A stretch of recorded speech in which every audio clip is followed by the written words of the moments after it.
ప్రాముఖ్యమైన విషయాలు మాట్లాడాడు. తన 3.5 ఏళ్ల సేవలో కొండ మీద ప్రసంగం చాలా గొప్పది.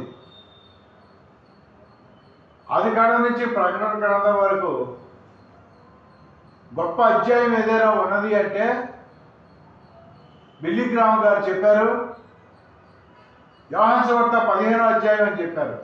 నేను ద్రాక్షవల్లిని, మీరు తీగలు. Without me you can't do anything. నేను లేకుండా మీరు ఫలించలేరు. మనం ఫలిస్తేనే దేవుడు మహింపరచబడతాడు. నిజమైన వాడు తన స్నేహితుడి కొరకు ప్రాణం పెడతాడు. ఇవన్నీ యోహాను సువార్త 15వ అధ్యాయంలో ఉంటాయి. అట్లాగే యేసు ప్రభు తను కొండ మీద ప్రసంగంలో 6, 7, 8, 5, 6, 7 ఈ మత్తయి సువార్త 5, 6, 7 అధ్యాయాల్లో ప్రపంచాన్ని కుదిపేసేటటువంటి గొప్ప మెసేజ్ ఇస్తాడు. ఒకడు కొండ మీద కట్టబడింది వాడి ఇల్లు, ఒకడు ఇసుక నేల మీద కట్టబడింది. గాలి వాన వచ్చినప్పుడు ఇసుక మీద కట్టినోడు పోయాడు, కానీ బండ మీద కట్టబడినోడు ఇల్లు అలా ఉంది అని చెప్తాడు దేవుడు. అంటే అర్థం ఏమిటంటే, ఈ బండ మీద కట్టినోడు వాక్యం విన్నాడు, ఇసుకలో కట్టబడిన వాడు దేవుడు వాక్యం విన్నారు. కానీ బండ మీద కట్టబడిన వాడు వినిన వాక్యము ఆచరించాడు. ఇసుకలో కట్టినోడు విన్నాడు కానీ ఆచరించలేదు. ఎవరైతే ఆచరిస్తారో, ఎవరైతే వాక్యం వింటారో, ఇది నాకు కాదులే అని కొంతమంది అనుకుంటారు. లేదా తమకు అనుకూలంగా ఉన్నది, భార్య నాకు అనుకూలంగా ఉన్నది, ఇదిగో నా మాట వినమన్నాడు నా భర్తని అనే వాక్యాలు వెతుక్కుంటా ఉంటారు. భర్త నాకు అనుకూలంగా ఉన్న వాక్యాలు ఇవి, ఇదిగో భార్యని నా మాట వినమన్నాడని భర్త అనుకుంటాడు. ఎవరికి అనుకూలంగా ఉన్న వాక్యాలు వాళ్ళు వెతుక్కుంటా ఉంటారు. దేవుడు అలా చెప్పలా, వినాలి, ఆచరించాలి, చదవాలి అన్నాడు. ప్రకటన గ్రంథం 1వ అధ్యాయంలో ఈ ప్రవచన వాక్యములు చదువువాడు, వినువాడు, వాటి ప్రకారం ఆచరించేవాడు ధన్యుడు. కొండ మీద ప్రసంగం విన్నాడు వాడు. అందుకనే ఎవరైతే విని ఆచరిస్తారో కొండ మీద కట్టబడిన పట్టణం వలె ఉంటాడు, చీమ వలె తెలివితేటలు కలిగి ఉంటాడు. హల్లెలూయా.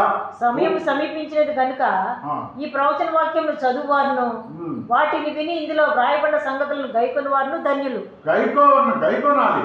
బండ మీద కట్టబడిన ఇల్లు కలిగిన వాడు గైకొన్నాడు. అందుకే తుఫాను వచ్చినా, వర్షం వచ్చినా అది కూలిపోదు. కష్టాలు వచ్చినట్టు వస్తాయి కానీ అవి మనల్ని ఏం చేయదు. జబ్బులు వచ్చినట్లు వస్తాయి మనల్ని భ్రమపడటానికి, మనల్ని అవిశ్వాసాలు చేయడానికి. కానీ మనం భయపడకూడదు. చీమను చూసి బుద్ధి తెచ్చుకోండి, చీమ దగ్గరికి వెళ్ళండి అంటున్నాడు యేసు ప్రభు కొండ మీద ప్రసంగంలో 5, 6, 7 అధ్యాయాల్లో. సోమరిలో ఉండకండి అంటున్నాడు. కొండ మీద కట్టబడిన పట్టణం వల్లే ఉండాలంటున్నాడు. హల్లెలూయా. దేవుడు అనేకమైన మంచి మాటలు, ప్రపంచాన్ని కుదిపేసే మాటలు, విశ్వాసుల జీవితాలు వెలుగు నింపే మాటలు. ఎందుకంటే తాను వెలుగై ఉన్నాడు. ఆయన వెలుగు కనుక మనం వెలుగే. మన వల్లే, మన చేతిలో ఒక కొవ్వొత్తి ఉంటే ఆ కొవ్వొత్తి పట్టుకొని చీకటిగా ఉన్న ప్రదేశాల్లో కరెంటు పోయింది అనుకోండి, 4 గదులు ఉన్నాయి. ఎవరైతే ముందు వెలుగిస్తారో, ఎవరి దగ్గర వెలుగు క్యాండిల్ ఉంటుందో వాడు ప్రతిమా రూములన్నింటిలో వెలుతురు నింపగలుగుతాడు. మన చేతిలో క్యాండిల్ ఒకటే ఉంది, అక్కడ 1000 మంది వచ్చారు చర్చికి. ఫస్ట్ మనం వెలిగిస్తే చాలా 1000 దీపాలు వెలుగుతాయి. హల్లెలూయా, హల్లెలూయా.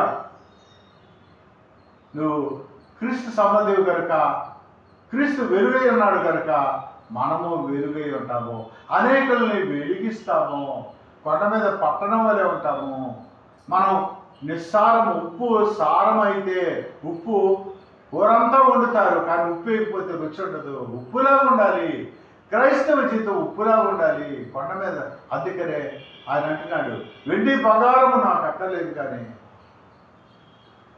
వెండి బంగారము నాకు అక్కర్లేదు కానీ, చదవండి అది, వెండి బంగారం నాకు అక్కర్లేదు కానీ నీ ధర్మశాస్త్రము నాకు వేల కొలది వెండి బంగారు నాణ్యముల కంటే, ఆ వెండి బంగారముల కంటే నీవిచ్చిన ధర్మశాస్త్రం నాకు మేలు. నువ్విచ్చిన ధర్మశాస్త్రం, నువ్విచ్చిన వాక్కు, నువ్విచ్చిన వాక్యాలు నాకు వేరు.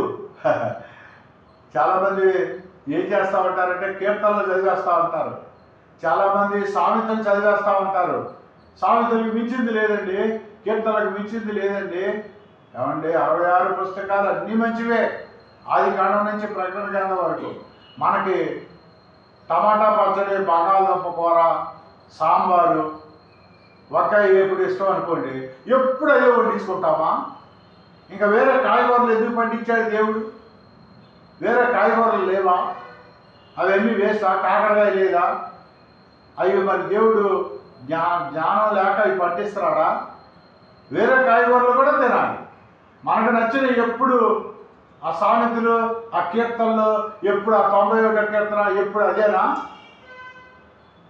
23 కీర్తన, 125 కీర్తన ఎప్పుడు ఇవేనా?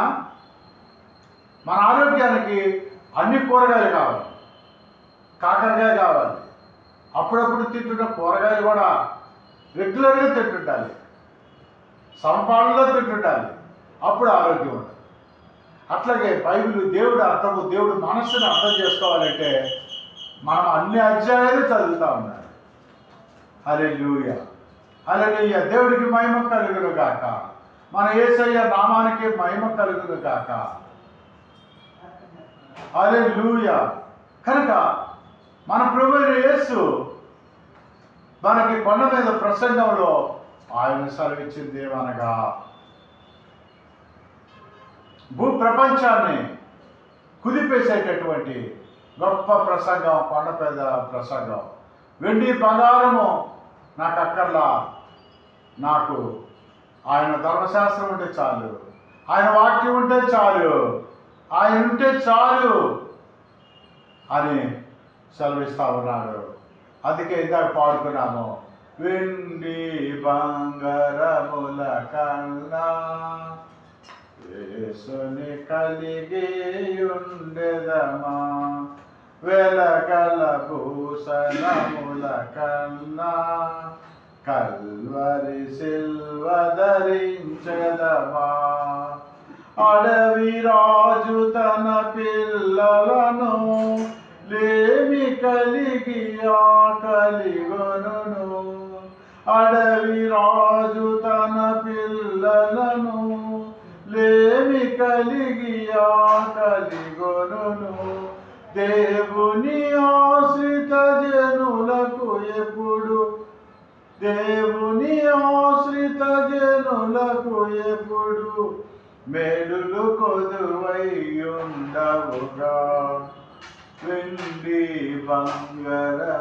బంగారము వెండి కంటే ఆయన బంగారు వాక్యములు మనకెంతో శ్రేష్టము, మేలు. మహోన్నతుడా, సర్వోన్నతుడా, నా ప్రాణప్రియుడా, తేజోమయుడా, రక్షణకర్త ప్రభా, నీ వాక్యం నాకు అనేక ఆటంకములు వస్తూ ఉన్నాయి. ఇంటర్నెట్ ప్రాబ్లం వస్తూ ఉంది, బిల్లులు కొట్టి ఎవరెవరో వస్తున్నారు. ప్రభా నన్ను క్షమించు డాడీ, నేను ఇంకా భక్తిగా ఉండలేదేమో, నన్ను క్షమించి, వారి సిద్ధపాటులో తేడా ఉందేమో, నన్ను క్షమించు డాడీ, నన్ను నలగొట్టు డాడీ, నన్ను విరగొట్టు డాడీ. నీ మహిమాతిశయముతో, నీ పరలోక మహిమాతిశయముతో నన్ను నింపండి, నా కుటుంబాన్ని నింపండి. యూట్యూబ్, ఫేస్బుక్లో చూస్తున్న ప్రతి ఒక్కరిని పట్టుకొని దీవించండి, ఆశీర్వదించండి. మీ ప్రియకుమారుడైన యేసుక్రీస్తు నామమున నడుచున్నాము తండ్రి, ఆమేన్.